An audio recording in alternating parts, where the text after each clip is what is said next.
అందరికీ praise lord. ఈరోజు April 22వ తారీఖు దేవుని వాక్య ధ్యానాన్ని మనము చూసుకుందాం.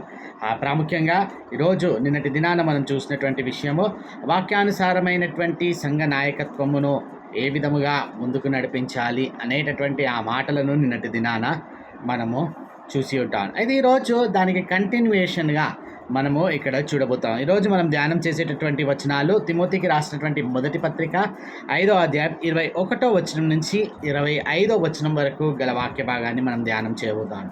ఇక్కడ 23వ వచనము మినహాయించుకొని 21 నుంచి 25 వరకు మనము ధ్యానము చేయబోతా ఉన్నాం. ఇక్కడ మనం గమనించినట్లయితే కొన్ని విషయాలు, అంటే పాపం ఉంటే అక్కడ అందరి ఎదుట బహాటముగా ఖండించమని, ఆ ప్రయాసపడేవారుగా అక్కడ సంఘ పెద్దలు వాక్యం విషయంలో, ఉపదేశం విషయంలో ప్రయాసపడేటటువంటి వారుగా ఉండాలి. అటువంటి వారు రెట్టింపు సన్మానమునకు పాత్రులుగా అక్కడ ఎంచేటటువంటి ఆ విషయమును చెబుతున్నట్లుగా మనం చూడగలం. అంత మటుకే కాకుండా 2-3 సాక్షులు ఉంటే కానీ సంఘ పెద్ద మీద ఆ నేరారోపణ, అంటే అక్కడ మనం చూసేటటువంటి విషయము వారి మీద అక్కడ దోషారోపణ చేయలేము అనేటటువంటి ఆ సత్యమును అక్కడ చెబుతూ, ఇక్కడ 21వ వచనానికి మనం వచ్చేసరికి దైవజనుడు, అంటే ఇక్కడ తిమోతి ఆ ఎఫెసు సంఘములో కాపరిగా ఉండి ఆయన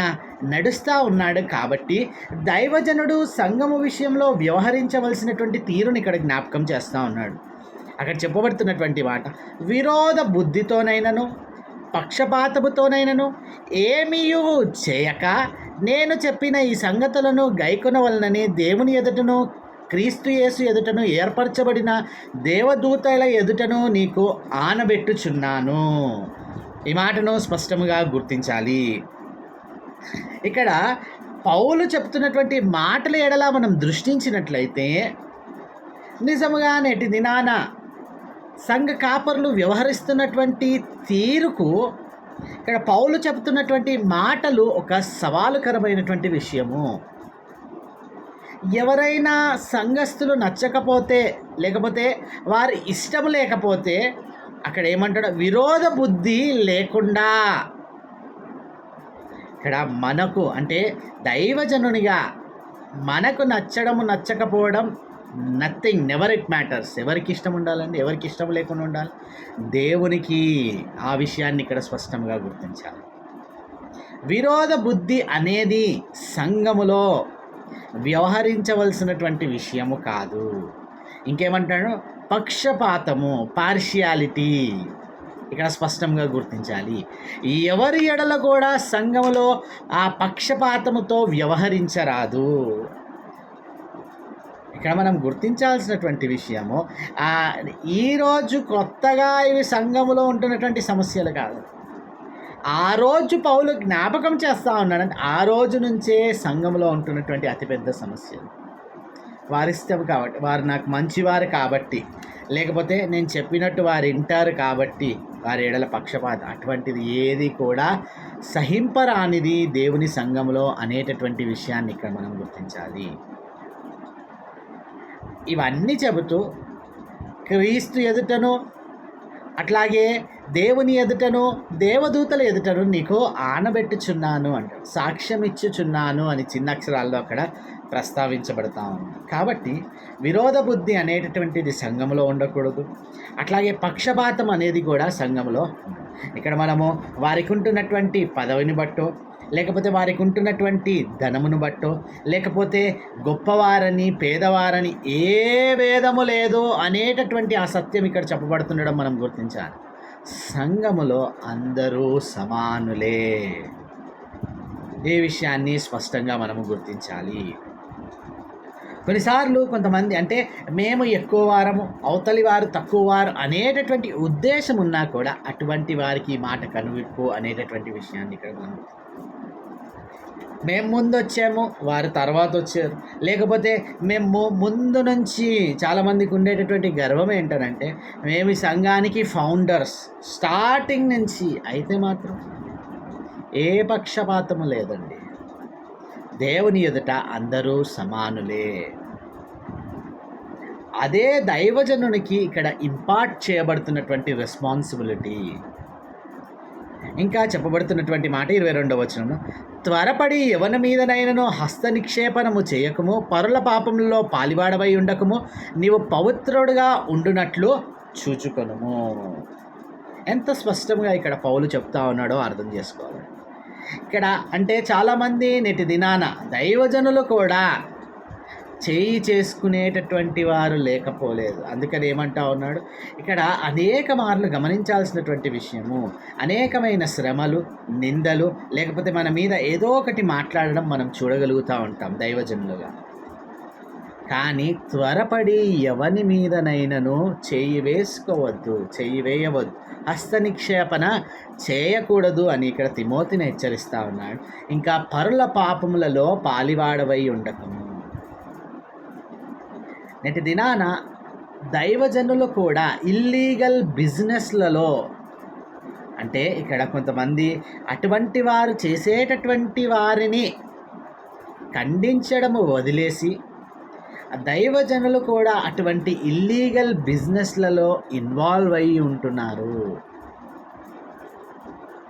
అందుకనే ఇక్కడ స్పష్టంగా చెప్పబడుతుంది, పరుల పాపములలో పాలివాడవై ఉండకము. కాబట్టి ఇటువంటి పాపమును ఖండించాలి. ఖండించడము కాకుండానే అటువంటి పాపములో అంటే లాభం వస్తుంది కదా, లేకపోతే ఇంకా ఏదో జరుగుతుంది కదా అని అటువంటి పాపములో పాలివాడవై ఉండకూడదు. పౌలు ఇక్కడ స్పష్టంగా అన్నీ హెచ్చరిస్తూ ఉన్నాడండి తిమోతి. అంత మట్టుగా కాకుండా నీవు పవిత్రుడవుగా ఉండునట్లు చూచుకొనుము అంటావు.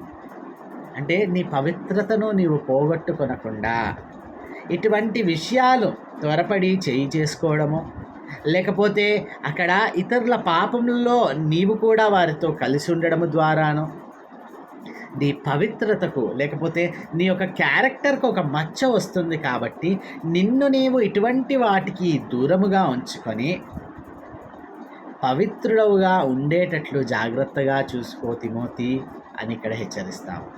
అంత మట్టుకే కాకుండా 23వ వచనాన్ని అది సపరేట్గా ధ్యానం చేయవలసి ఉంటుంది. 24వ వచనము ఇక్కడ మనం ఆలోచించినట్లు, కొందరి పాపములు తేటగా బయలుపడి న్యాయ తీర్పునకు ముందుగా నడుచున్నవి, మరికొందరి పాపములు వారి వెంట వెళ్ళుచున్నవి. అటువలే మంచి కార్యములు తేటగా బయలుపడుచున్నవి, బయలుపరచబడనివి దాచబడనేరవు. చాలామంది ఏమనుకుంటున్నారంటే నేటి దినాన మేము చేసేటటువంటి తప్పులు, పాపములు సంఘ కాపరికి తెలియదు కదా, మేము ఏం చేస్తూ ఉన్నామో ఆయనకి ఏం తెలుస్తుంది అని అనుకుంటా ఉన్నారు.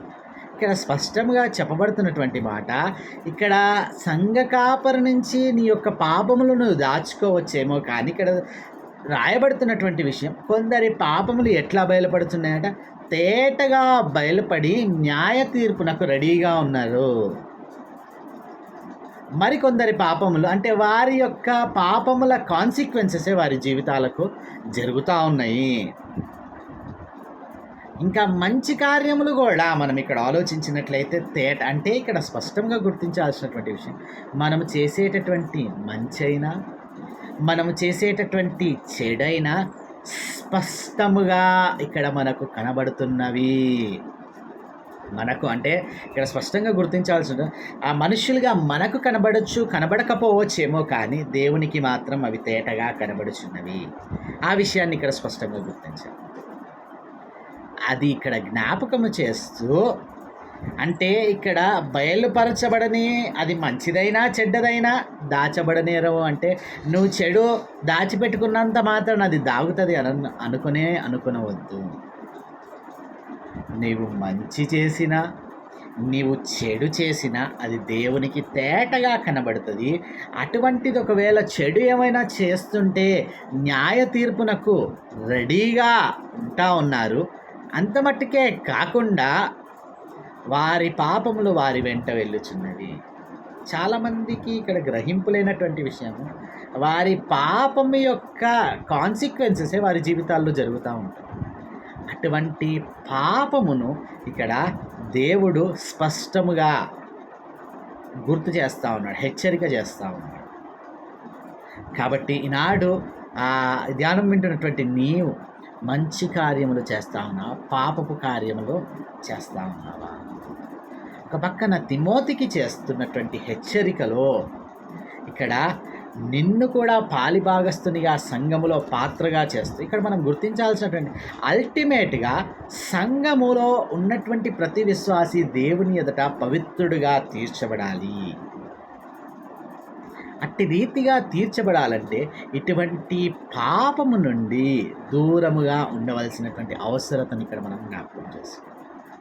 నేను రహస్యంగా చేస్తున్నాను కాబట్టి, నేను ఎవరికీ తెలియదు కాబట్టి, ఎవరు గుర్తించలేరు కాబట్టి నేను సంఘములో సభ్యుడిగా లేదా నేను సంఘములో పెద్దగా చలామణి అయిపోవచ్చు అనుకుంటున్నారేమో.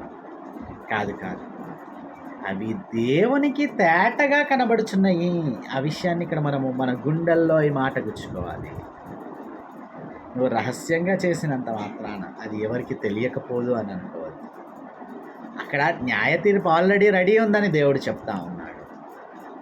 కాబట్టి సంఘ కాపరికి చేస్తున్నటువంటి ఆ హెచ్చరికలు పార్షియాలిటీ, పక్షపాతము ఉండకుండా, ఇంకా అక్కడ మనం చూసినట్లయితే ఇంకా విరోధ బుద్ధితో చూడకుండా అందరినీ సమానంగా చూడాలి. ఎవరి మీద కూడా త్వరపడి చెయ్యి చేసుకోకుండా, ఇతరుల పాపంలో పాలివాడై ఉండకుండా చూసుకోమని హెచ్చరిస్తూ ఉన్నాడు. అంత మట్టుకే కాకుండా ఇక్కడ సంఘ సభ్యులకు చేస్తున్నటువంటి ఎవరి పాపములైనా కూడా, మంచైనా చెడైనా, అవి తేటగా కనబడుతూ ఉన్నాయి. వాటిని బట్టి ఖచ్చితంగా తీర్పులోకి తేబడతారు అనేటటువంటి ఆ జ్ఞాపకము ఇక్కడ చేసుకోవాలి. ప్రార్థన చేసుకో. అత్యంత కృపగల దేవం, అయ్యా ఇక్కడ తిమోతికి చేయబడుతున్నటువంటి హెచ్చరికలలో దైవజనుడిగా నన్ను నేను అటువంటి వాటిలలో అయ్యా సరిచూసుకొనుటకు నాతో కూడా మీరు మాట్లాడతాం. అట్లాగే తండ్రి దేవా, అయ్యా రహస్యముగా చేస్తూ ఉన్నామని ఈ ధ్యానము వింటున్నటువంటి ప్రతి బిడ్డ అయ్యా ఏదైనా పాపంలోనైనా అయ్యా మీరు ఎంత తేటగా చూస్తూ ఉన్నారు ఆ విషయము స్పృహ కలిగి ఉండటానికి మీ కృపలో అయ్యా, అది మంచి అయినా లేదా అది పాపమైనా కూడా అయ్యా అట్టి వాటిని బట్టి మా కాన్సిక్వెన్సెస్ లేకపోతే మాకు తీర్పు ఉంటుందనేటటువంటి ఆ స్పృహ కలిగి మేము ఉండటానికి మీ కృపలో భద్రపరచు అయ్యా. మంచిగా అవి దాచబడినంత మాత్రాన అవి దాగవుతుంది అయ్యా. ఇట్టి విషయాల పట్ల స్పృహ కలిగి పాపమును ఏనాటి కానాడు తండ్రి దేవ మాలో నుండి తొలగి వేసుకుంటూ అయ్యా పవిత్రముగా తిమోతికి హెచ్చరిస్తున్నటువంటి విషయంలో అయ్యా ధ్యానం వింటున్నటువంటి ప్రతి వ్యక్తి అట్లాగే నాకును తండ్రి దేవ ఇట్టి పవిత్రుడుగా జీవించేటటువంటి కృపను జాగ్రత్తగా అట్టి విషయంలో మెలుగుటకు మీ కృపలో భద్రపరచుకున్నాను. యేసు నామములో ప్రార్థించి అడిగి వేడుకుంటున్నాం తండ్రి. ఆమేన్.